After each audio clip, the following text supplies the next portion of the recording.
بسم اللہ الرحمن الرحیم۔ السلام علیکم ناظرین، میں طارق اسماعیل ساگر آپ کی خدمت میں کچھ گزارشات کے ساتھ حاضر ہوں۔ بسم اللہ الرحمن الرحیم۔ السلام علیکم، آپ سن رہے ہیں طارق اسماعیل ساگر آفیشیل یوٹیوب چینل۔ روشن راہ کی طرف قدم بڑھاتے ہوئے ہمارا مقصد کم وقت میں اہم معلومات کی آپ تک ترسیل ہے۔ سب سے پہلے تو پوری قوم کو بہت بہت مبارک ہو۔ ہمارے اداروں نے ملک کو قوم کو بڑی تباہی سے بچاتے ہوئے گزشتہ رات ایک انٹیلیجنس بیسڈ انفارمیشن پر کارروائی کی ہے اور 2 بڑے دہشت گردوں کے کمانڈر سمیت 5 دہشت گردوں کو جہنم واصل کر دیا ہے۔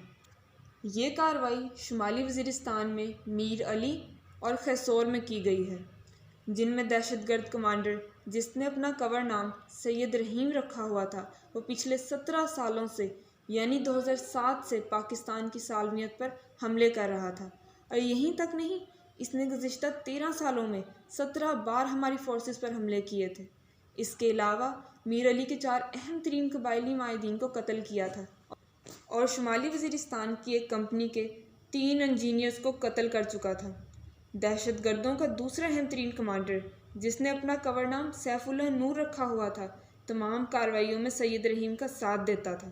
صرف یہیں تک نہیں، سید رحیم اور اس کے ساتھی سیف اللہ نور نے میر علی اور وانا میں 2 خودکش مراکز قائم کیے ہوئے تھے، جہاں افغانستان کے راستے بھارت سے بھیجے ہوئے دہشت گرد آتے تھے، یہاں رہتے تھے اور یہیں سے پورے ملک میں دہشت گردی کی کارروائیاں کرتے تھے۔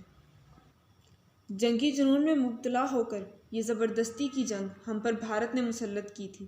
بھارت نے افغانستان کے ذریعے پاکستان کو اس آگ میں جھونکا تھا، لیکن یہ کہنا غلط نہ ہوگا، بلکہ یہ کہنے میں کوئی قباحت نہیں کہ ہماری فوج، ہمارے دیگر اداروں نے اور ریاست پاکستان نے اس طویل اور صبر آزما جنگ کو جیت کر آج دوبارہ امن قائم کیا ہے۔